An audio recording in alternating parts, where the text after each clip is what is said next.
Hi, welcome back to my podcast where we're discussing symbols in the Great Gatsby. Today I'm here with CJ. Hi, how are you? Doing great. How are you? I'm good.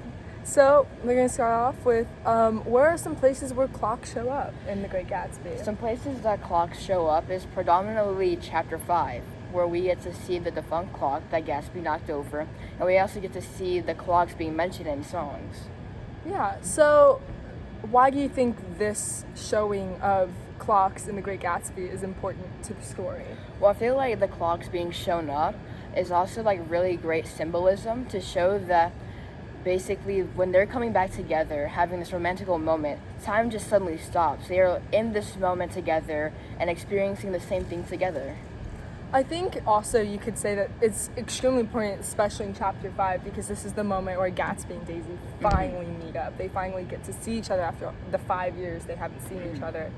And so I guess you could say the defunct clock, the clock that doesn't work, is a symbol of Gatsby's image of what has happened between that past 5 years between him and Daisy. Like, time has just completely stopped. Without Daisy, there is no past, present, or future in Gatsby's mind. Do you think that the time in between the time that has stopped and the time that is now coming back, do you think that Gatsby was trying to work towards that time coming back and starting? Do you think that during that time where time has just stopped, do you think that that was his time of thinking over how he could suddenly bring back that joy in his life? I think so, especially if as we've read further, we've seen that Gatsby spent that 5 years making money, working for his money. He literally used the last of his army paycheck to go back to the town where he met Daisy and visit all those places, and that's where he ends up meeting Meyer Wolfsheim. And so I think by working under Wolfsheim, by bootlegging all of this, he was working to get back those past 5 years. He was working to have time start up again, and be with Daisy. And I think that was something that, he was working towards. And I think this also connects to how every character's past is really important to the book and to their actions. So where are some places besides Gatsby that you see this? Well, a lot of the past that's going about with Daisy, because Daisy is a big influence of what this time skip is. I feel like if Daisy would have just kept with Gatsby the entire time and not just went to Tom over money, that would have been really it would have been a different story then. I don't feel like any of the Meyer Wolfsheim or any of that would have came into place if Daisy would have stayed with him. And I'm honestly wondering how would the story have changed if that would have happened. I think also time was really important in that decision because Gatsby didn't come back in time. Time is something that's really punctuated in this book that I found. Gatsby didn't come back in time to get with Daisy, and Daisy didn't wait for long enough for Gatsby to come back and for Gatsby to earn this money and essentially become the man that she was looking for and eventually found in Tom. Well, do you think that's Daisy's fault for not being patient enough, or do you think that's Gatsby's fault for not coming in time? I think that's something that's really interesting about this book is that all the characters are flawed. I think that it was Daisy for not being patient enough, but it also was on Gatsby for lying to her, not being the actual man that he told her she was. And so he had to spend that time becoming that man. And so, again, they're both flawed characters. They both did wrong things. And I think that the fact that Daisy didn't wait and Gatsby took too long definitely informs the book and informs the characters' actions based on, it motivates their actions, because Gatsby didn't wait for long enough. He's spending the rest, from the moment he meets Daisy again, he's rushing to get her affection back. He's pushing to win her love. So are you saying that in this time that has been a break, Gatsby is pushing too hard and trying to rush time back into place? He's trying to put everything back into place, how it was, but he's doing it in a non-effective way. Yeah, I think he's definitely pushing too hard. He wants it so bad, and I think he does explicitly say that he's trying to make up those 5 years that they've lost. And so I think, the past of him not being there when Daisy was open really did inform his actions of moving too far, you know? So, like, what about other characters besides Gatsby and Daisy? Do you think their past has affected some of their actions in the book? In my personal opinion, I would say probably yes, that because of there been incidents that happened in their past to influence how they are now, but I don't think that they're as like dramatic and as expressive as this past between these two characters.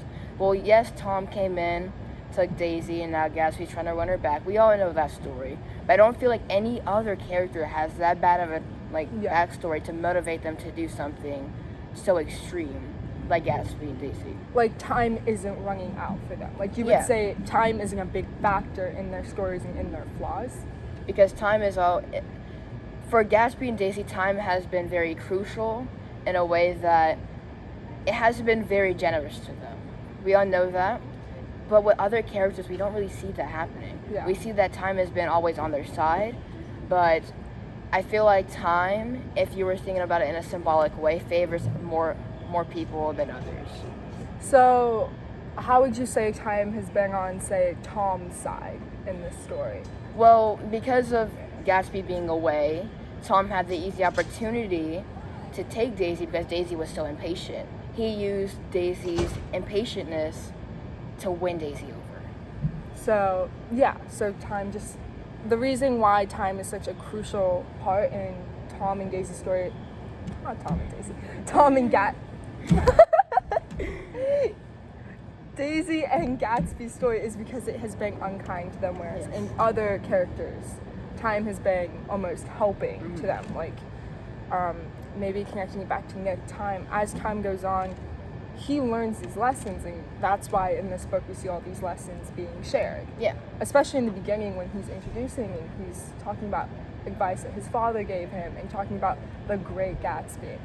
Well, do you think that this symbolism of time, do you think that it's relevant to us? Not just the book, but like all of this. Do you think that is relevant to the world? I think it is, especially, with current events going on, that we're running out of time essentially to stop climate change and all of these other things. Time's moving on. I think it's a factor, but time always moves. Yeah. And I think that's part of Gatsby's flaws. He thinks he can go back to that night where they lost it, and that's where they're starting from again, but they're not. People have changed. People change over time. I am not the same person I was an hour ago. You're not the same person you were 2 years ago. Yeah. And so I think time is a factor for everybody, not just the characters in the book, but everybody in real life. Do you think that him not understanding how time works and him not getting over the past, do you think that this can ultimately affect him and his health? Like, not just his physical health, but his mental health. I think so, and I think we see that deterioration in the book. At the beginning of the story, he's still his own person. Yeah. Gatsby is still his own person. He does things for himself, but he also does things for Daisy. Like Jordan suggested. Like the parties. And but right after this meeting in chapter 5, where we see this clock symbolism, he starts becoming more of Daisy's, more under Daisy's control. And not that she's trying to control him, but he wants to do everything for her. Basically, Gatsby is trying to be the ideal man for Daisy, but yet he's not really accomplishing that goal, and now he's just looking like a fool.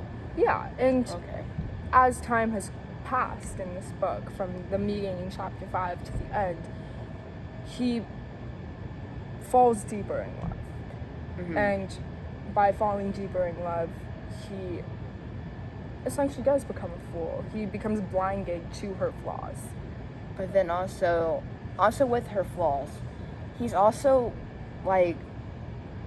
taking blames for stuff that's not really his, and he's also like trying to make him seem like the typical nice guy, because as we saw in the chapter that we just read, that Daisy killed Myrtle, yeah.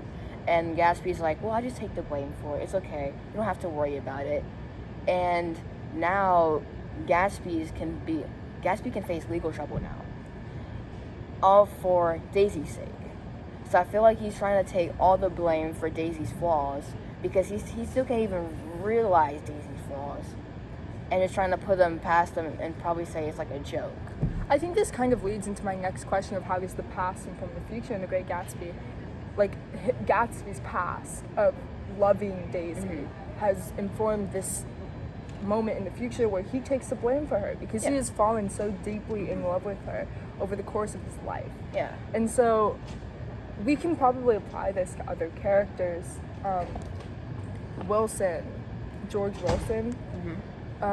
George and Myrtle Wilson, we can talk about the relationship, how the past has impacted the future. We know from the book that they married for love and not for money or for status. And now, because of that past, in the future, they are both deeply unhappy in their marriage.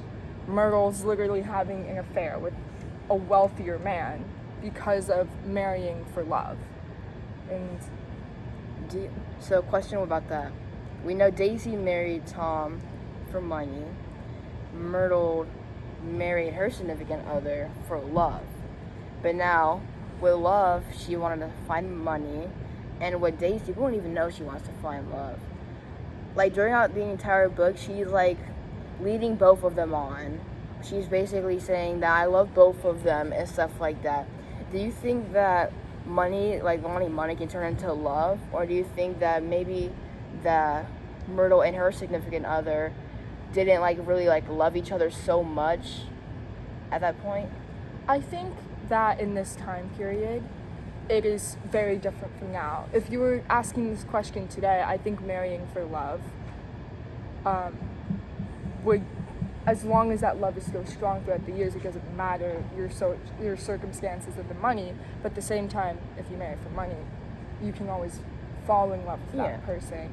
And love makes a marriage easier. But back then, with women having no way of earning their own money, she really did depend on George to make all the money and support her and her family. And when he couldn't do that sufficiently, she was not forced, but she was desiring something further than that. Well, do you think that with this desire of money and wanting love, but also money, do you feel like a lot more relationships nowadays are not just only dependent on love, but they're also dependent on your current wealth in a way, like your salary, your annual pay? Like, do you think that relationships could also be a make or break with money and not just love? I think it could. I really do think it could be a make or break situation, especially now, circumstances that are happening in inflation. People, if you're going hungry every night, that could put a strain on your marriage. And so I think, it is an important factor to consider. Well, thank you so much for coming and talking today. It's nice to see you. Nice to see you too, Yeah. It's been great. It has been great. I loved it here already. All right. Bye. I can't say this. You just edit that out. Yeah, I will. Okay. Welcome back to my podcast where we'll be discussing